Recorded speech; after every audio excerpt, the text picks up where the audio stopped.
चुनावी नतीजे महज हार जीत के आंकड़े नहीं होते, नहीं, बिल्कुल नहीं। ये तो जनता की आवाज हैं, ये शासन की हकीकत बताते हैं और किसी भी क्षेत्र के राजनीतिक ताने बाने की पूरी कहानी कहते हैं।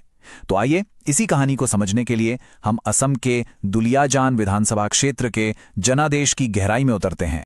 हमारा पूरा फोकस रहेगा असम के दुलियाजान पर।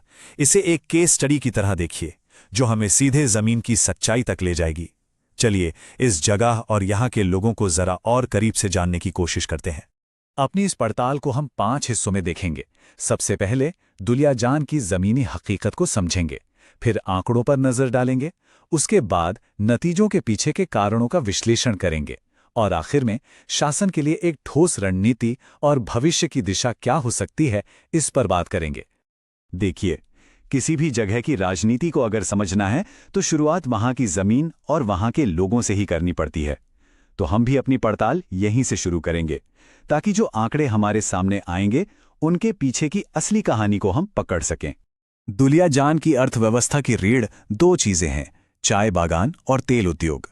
यहाँ की आबादी का एक बहुत बड़ा और महत्वपूर्ण हिस्सा चाय बागानों में काम करने वाले आदिवासी समुदाय का है। इसके साथ ही शहरी युवा और महिला मतदाता भी एक ऐसा अहम वर्ग है जो चुनावी नतीजों पर गहरा असर डालते हैं। लेकिन इन सबके बीच बेरोजगारी एक बहुत बड़ी और लगातार बढ़ती हुई चुनौती है। यहाँ ये समझना बहुत जरूरी है कि दुलियाजान राजनीतिक तौर पर कितना अस्थिर है। मतलब यहाँ कोई एक वोट बैंक नहीं है जिसका दबदबा हो। चाय बागानों के वोट भी बटे हुए हैं, युवाओं की भागीदारी हर चुनाव में बदलती रहती है और छोटे छोटे स्थानीय मुद्दे पूरे चुनाव का रुख मोड़ने की ताकत रखते हैं। और यही वजह है कि ये सीट हमेशा से इतनी दिलचस्प और प्रतिस्पर्धी बनी रहती है। तो ये तो हुई जमीन की बात, वहां का मिजाज। अब जरा उन ठोस सबूतों को देखते हैं जो हमें मतपेटी से मिले हैं। चलिए आंकड़ों की दुनिया में चलते हैं। साल 2021 में सिर्फ इस एक विधानसभा क्षेत्र में 1,66,137 मतदाता थे। यह संख्या हमें बताती है कि यहां लोकतंत्र का पैमाना कितना बड़ा है। और इन लोगों में से लगभग 78% लोगों ने वोट डाला। ये एक बहुत ही ऊंचा आंकड़ा है जो साफ दिखाता है कि लोग अपने क्षेत्र के भविष्य को लेकर कितने जागरूक और सक्रिय हैं। लेकिन जीत का अंतर वो था सिर्फ 8,110 वोटों का। ये बहुत ही मामूली अंतर है। ये इस बात पर जोर देता है कि जनता के मूड में आया एक छोटा सा बदलाव भी चुनावी नतीजों को पूरी तरह से पलट सकता है। अच्छा, तो ये स्लाइड 2021 के चुनाव के सारे मुख्य आंकड़ों को एक साथ रखती है। बीजेपी को 42.35% वोट मिले, जबकि कांग्रेस को 36.08%। ये हमारे आगे के विश्लेषण के लिए एक साफ सांख्यिकीय आधार देता है। तो मतलब साफ है, जीत तो हुई, लेकिन एक मजबूत विपक्ष भी सामने खड़ा है। ये टाइमलाइन बहुत दिलचस्प है। ये पिछले कुछ चुनावों में पार्टियों की किस्मत में आए नाटकीय उतार चढ़ाव को दिखाती है। सोचिए, 1996 में जहां बीजेपी का वोट शेयर सिर्फ 12% था, वहीं 2016 तक वो 51% के शिखर पर पहुंच गई। लेकिन 2021 में कहानी बदल गई। एक क्षेत्रीय पार्टी ने 18.7% वोट लेकर पूरे समीकरण को ही बदल दिया। ये हमें लोगों की बदलती निष्ठा की कहानी सुनाता है। ये जो चुनावी उतार चढ़ाव है, ये असल में लोकतंत्र की जीवंतता को दिखाता है। लेकिन इस चुनावी प्रतिस्पर्धा के बीच ये याद रखना बहुत जरूरी है कि राजनीतिक संवाद हमेशा गरिमा और जिम्मेदारी के दायरे में होना चाहिए। यही तो हमारे लोकतंत्र का मूल स्तंभ है। तो सवाल ये है कि ये आंकड़े हमें आखिर बता क्या रहे हैं। अब हम सिर्फ क्या हुआ से आगे बढ़कर ये समझेंगे कि ऐसा क्यों हुआ। चलिए इन नतीजों के पीछे छुपे असली कारणों की पड़ताल करते हैं। यहां हम कांग्रेस के लिए मौकों और कमजोरियों का विश्लेषण करते हैं।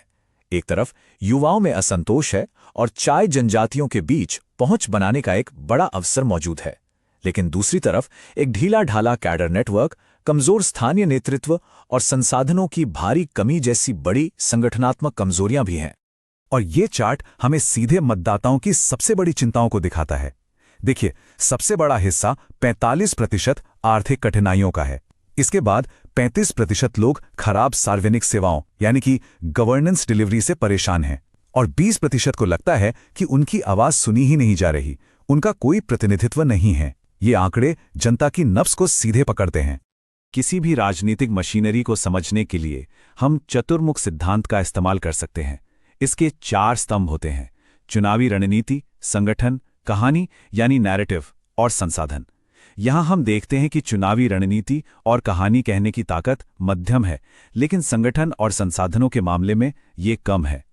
ये साफ तौर पर जमीनी स्तर पर काम करने की क्षमता में एक बहुत बड़ी कमी की तरफ इशारा करता है।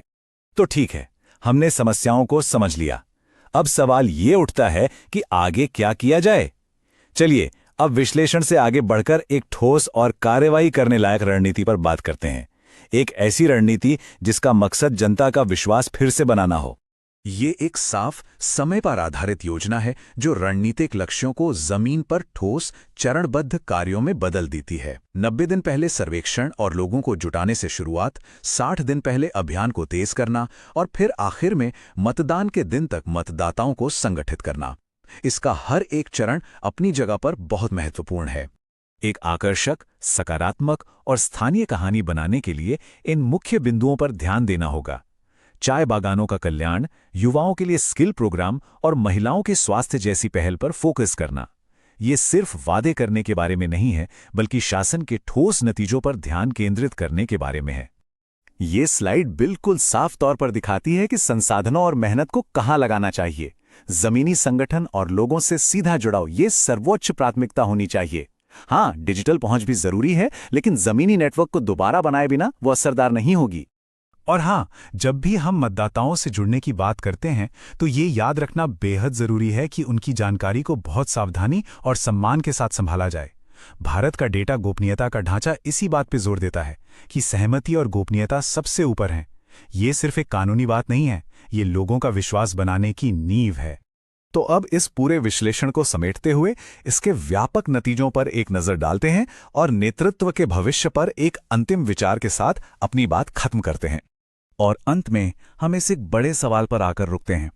क्या डेटा पर आधारित और जनता पर केंद्रित एक नई रणनीति किसी भी पार्टी की संगठनात्मक कमजोरियों को दूर करके लोगों का भरोसा फिर से जीत सकती है? इसी सवाल के जवाब में दुलिया जॉन और ऐसे ना जाने कितने ही निर्वाचन क्षेत्रों का भविष्य छिपा है। यदि आप एक जन केंद्रित नेता बनना चाहते हैं और अपने निर्वाचन क्षेत्र का उत्थान करना चाहते हैं, तो blueprintstrategies.ai से mgr@blueprintstrategies.ai पर संपर्क करें या 08042041602 पर कॉल करें। राजनीति से परे उद्देश्य।